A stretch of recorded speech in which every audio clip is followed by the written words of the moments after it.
O primeiro-ministro israelense Benjamin Netanyahu acionou o Esquadrão de Serviço Secreto de Israel, Mossad. O serviço de inteligência israelense tomou medidas para assassinar vários funcionários do Hamas, especialmente Abu Uida, porta-voz das Brigadas Al-Aqsam. Os sons de tiros ouvidos no norte de Gaza no primeiro dia do cessar-fogo, mais uma vez, voltaram a atenção do mundo para o Oriente Médio. A guerra começou com um ataque aéreo do Hamas, em 7 de outubro, deixando a faixa de Gaza enfrentando a maior crise de sua história. As forças de defesa de Israel conduziram operações aéreas e terrestres em resposta ao ataque das Brigadas Al-Qassam, o pilar militar do Hamas. Este afirmou que suas operações visavam a autodefesa para garantir a segurança da fronteira israelense. As tensões aumentaram com as tentativas do Hezbollah de lançar ataques aéreos contra o norte de Israel e as atividades ilegais do grupo Houthi no Iêmen contra o Mar Vermelho e o sul de Israel. Isso transformou a guerra entre Israel e o Hamas em uma crise regional que abrangeu todo o Oriente Médio. Os Estados Unidos, que forneceram um grande pacote de assistência militar e financeira a Israel no início da guerra, tomaram medidas diante desses desenvolvimentos, considerando um cessar-fogo permanente como uma condição prioritária para os interesses globais. Eles contataram os governos egípcio e do Catar para buscar uma solução. Durante as negociações de cessar-fogo, o Catar assumiu o papel de mediador. O governo israelense concentrou-se na resolução da crise dos reféns, estimando que 239 reféns israelenses estavam detidos pelo Hamas. A rápida entrega de comboios de ajuda humanitária, contendo roupas, combustível, suprimentos e remédios para os palestinos em Gaza, também foi uma questão crítica. Em 23 de novembro, esperava-se o início do cessar-fogo temporário de 4 dias, aprovado pelo Hamas e pelo lado israelense. No entanto, em 24 de novembro, o governo israelense anunciou unilateralmente o adiamento do cessar-fogo por um dia e o início da troca de reféns começaria. Embora o governo israelense tenha reagido repetidamente às diminuições durante este processo, a partir de 24 de novembro, ambos os lados deixaram de lado o conflito e agiram para garantir uma troca de reféns de acordo com o acordo, em troca da libertação de 50 reféns israelenses em 4 dias. Israel também libertaria 150 cidadãos palestinos mantidos como prisioneiros em suas fronteiras. Nas imagens divulgadas pela manhã, foi compartilhado que os prisioneiros palestinos foram colocados em veículos por policiais israelenses e definidos para realizar a troca de reféns. Os reféns a serem entregues ao Comitê Internacional da Cruz Vermelha foram proibidos de celebrar durante o processo. Além disso, a partir de hoje, um grande número de comboios de ajuda humanitária chegou a Gaza. O Irã utilizou esses comboios de ajuda humanitária como uma frente para fornecer armas contrabandeadas às Brigadas Al-Qassam, o pilar militar do Hamas, durante o primeiro período da guerra.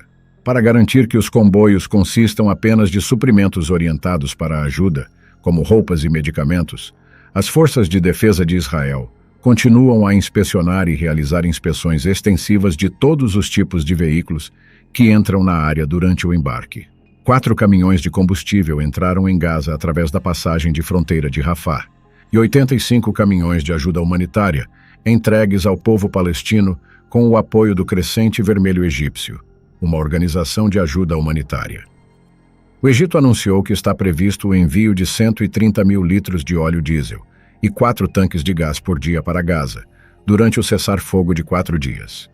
Além da ajuda humanitária, os momentos em que o Hamas libertaram 24 reféns israelenses na noite de sexta-feira deram esperança ao mundo inteiro.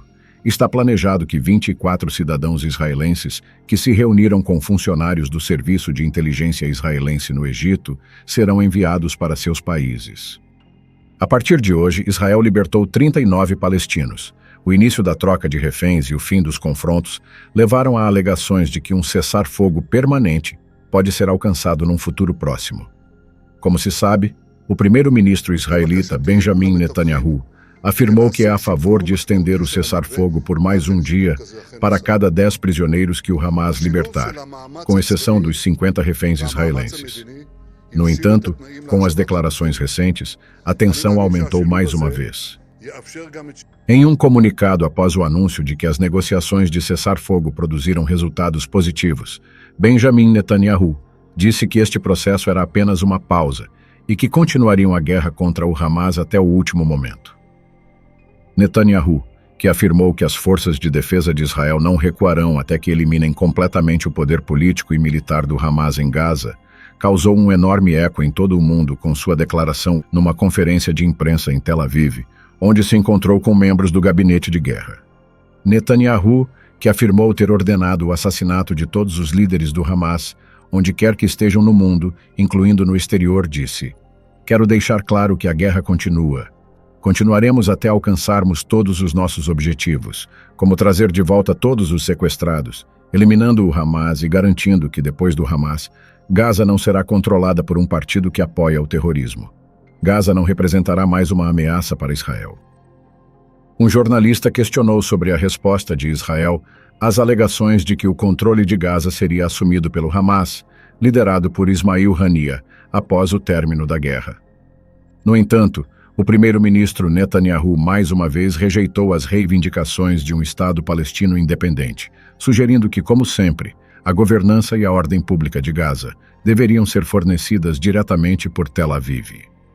A agência de notícias israelense de Jerusalém, por outro lado, afirmou que, com a ordem de assassinato dada por Netanyahu, os líderes do Hamas poderiam tornar-se alvos não só em Gaza, mas até mesmo no Catar. Todos os funcionários do governo israelita, especialmente Netanyahu, continuaram a rejeitar propostas para o estabelecimento de um Estado palestino independente. No entanto, a declaração de muitos estados mundiais que se opõem ao governo de Gaza causou uma nova crise política.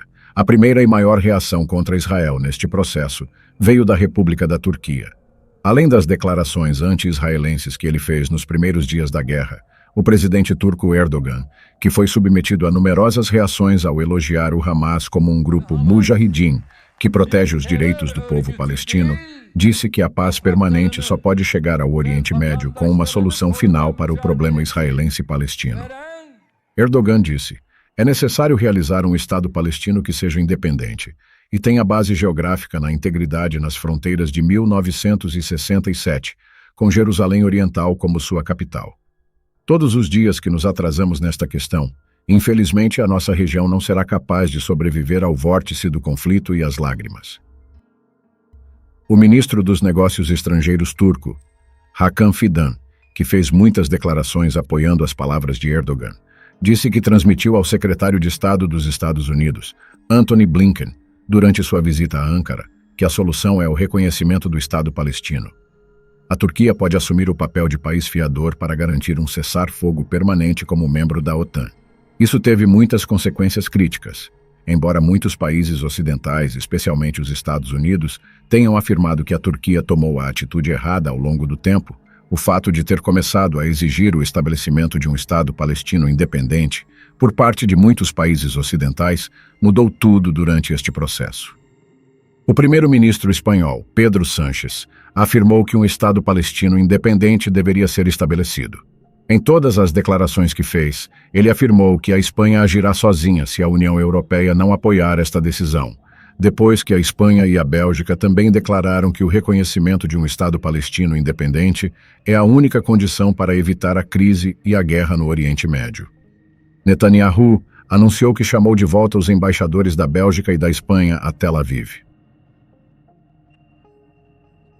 O ponto interessante são os passos que os Estados Unidos tomaram na última semana durante uma conversa telefônica com os ministros das Relações Exteriores da Arábia Saudita, dos Emirados Árabes Unidos e do Catar. O secretário de Estado dos Estados Unidos, Antony Blinken, afirmou que a Casa Branca também apoia o projeto de um país independente, o Estado palestino. O conselheiro de Antony Blinken fez recentemente uma declaração semelhante numa entrevista a uma agência de notícias turca, o que levou à propagação de alegações de que a aliança israelita dos Estados Unidos tinha chegado ao fim, num curto espaço de tempo. O foco do Departamento de Defesa dos Estados Unidos, que expressou a sua disponibilidade para fornecer qualquer tipo de apoio às forças de defesa de Israel, deveria pôr fim às atividades ilegais de Hamas. No entanto, o fato de os conflitos apenas agravarem a crise e as pessoas que vivem em colonatos civis terem começado a ser as mais afetadas por este processo, fez com que os Estados Unidos procurassem outro caminho para resolver o problema. O presidente dos Estados Unidos, Joe Biden, que contatou o primeiro-ministro israelense Benjamin Netanyahu depois da visita do secretário de Estado dos Estados Unidos, Antony Blinken, à Turquia, ofereceu uma pausa humanitária para interromper os combates na faixa de Gaza por um tempo. Involuntariamente, Netanyahu afirmou que avaliariam esta oferta e tocou sobre a importância da guerra que estão travando com o Hamas para os países ocidentais. O primeiro-ministro Netanyahu, que falou sobre sua preocupação com a crise, afirmou que poderia dominar o mundo inteiro se as brigadas Al-Qassam, o pilar militar do Hamas, não fossem eliminadas o mais rápido possível. Ele disse: "Se não vencermos agora, será a vez da Europa. É a sua vez. Devemos vencer para proteger Israel. Temos que vencer para proteger o Oriente Médio. Temos de vencer em nome do mundo civilizado. Esta é a guerra que estamos a travar e está a ser travada neste momento. Nada pode substituir esta vitória." Suas declarações no primeiro dia do cessar-fogo também mostraram mais uma vez que o exército israelita está determinado a continuar a guerra. Qual é a sua opinião sobre a decisão dos Estados Unidos de não continuar a ajudar Israel? E sobre a declaração da Espanha e da Bélgica de que o reconhecimento de um Estado palestino independente é a única maneira de evitar a guerra no Oriente Médio? Obrigado por assistir. Não deixe de se inscrever no nosso canal Alerta Militar. Até breve com mais notícias.